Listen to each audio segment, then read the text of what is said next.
সবাইকে প্রণাম জানাই।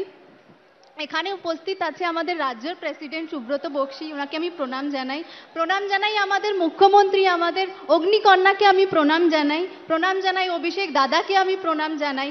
সকল মঞ্চে উপস্থিত যারা মানে রাজ্যসভার এমপি, লোকসভার এমপি, মিনিস্টার, এমএলএ, সবাইকে আমি প্রণাম জানাই। সকল এখানে মায় বাবা, দিদি, দাদা, সবাইকে যারা দূর দূর থেকে এসছে আমাদের শহীদ তর্পণের জন্য, সবাইকে আমি প্রণাম জানাই। তৃণমূল কংগ্রেসের কর্মীদেরকে আমি প্রণাম জানাই।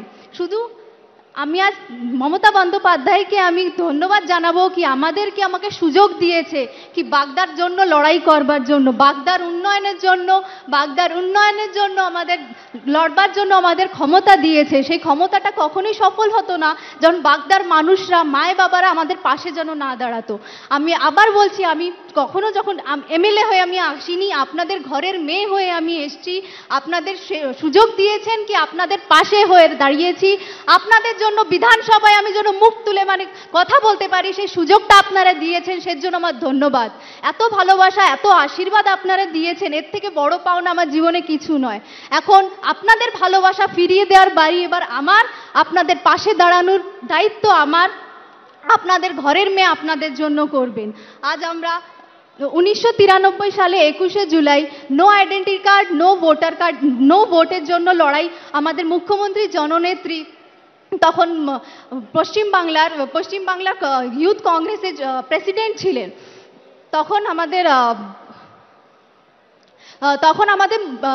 মানে মুখ্যমন্ত্রী ছিলেন আমাদের জ্যোতি বসু ছিলেন। ওনারা আমাদের এই গন্ডগোলটাকে মানে শান্তিপ্রিয় গন্ডগোল মিছিলটাকে ভুলভাল বুঝিয়ে বন্দুক চালিয়েছিল, গুলি চালিয়েছিল, 13 জন মারা যান।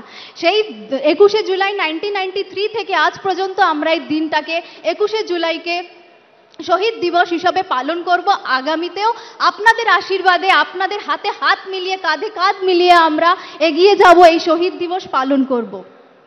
আমার একটা প্রশ্ন আছে বিজেপিকে, যে বিজেপি নারী শক্তি, যখন ইলেকশন আসে তখনই নারী শক্তি নিয়ে কথা বলেন। তা আমিও একটা প্রশ্ন করি কি দাদা, যখন 7ই এপ্রিলে আপনাদের একটা নিজের মন্ত্রী, আমার নিজের দাদা শান্তনু ঠাকুর, আমার মা বিধবা, আমার মা বিধবা, সেখানে আমার মেয়ে, আমার বড়দির একটা ছেলে আছে, সেখানে ওকে মাঝরাত্রে বার করে দিয়েছিল।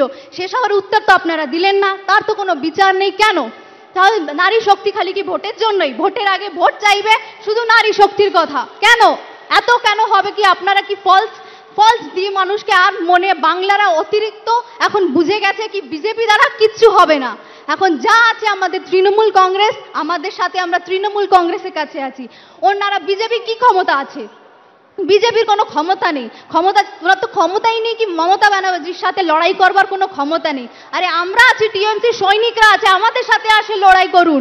আমরা আছি, আমাদের সাথে আসে লড়াই করুন, দেখি কত আপনার মমতা ব্যানার্জির আশেপাশে আপনি দাঁড়াতে পারেন না। আপনারা সকলে দলের সুশৃঙ্খল সৈনিক, মমতা বন্দ্যোপাধ্যায়ের সৈনিক। ঝড় জল বৃষ্টিকে উপেক্ষা করে আজকে বিরোধীদের বিসর্জন দিয়ে এখানে এসছেন। আমি সবাইকে বসার জন্য অনুরোধ করছি।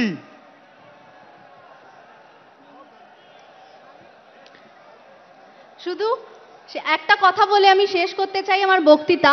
আমার প্রিয় দাদা শান্তনু ঠাকুরকে আমি বলে দিই কি ওনার এমনি ডায়াবেটিস, সুগার ওনার আছে, এত স্ট্রেস উনি নিতে পারবেন না। আগামী লোকসভায় আপনার যত স্ট্রেস আছে, আপনার যত কষ্ট হোক আমাকে দিয়ে দিন।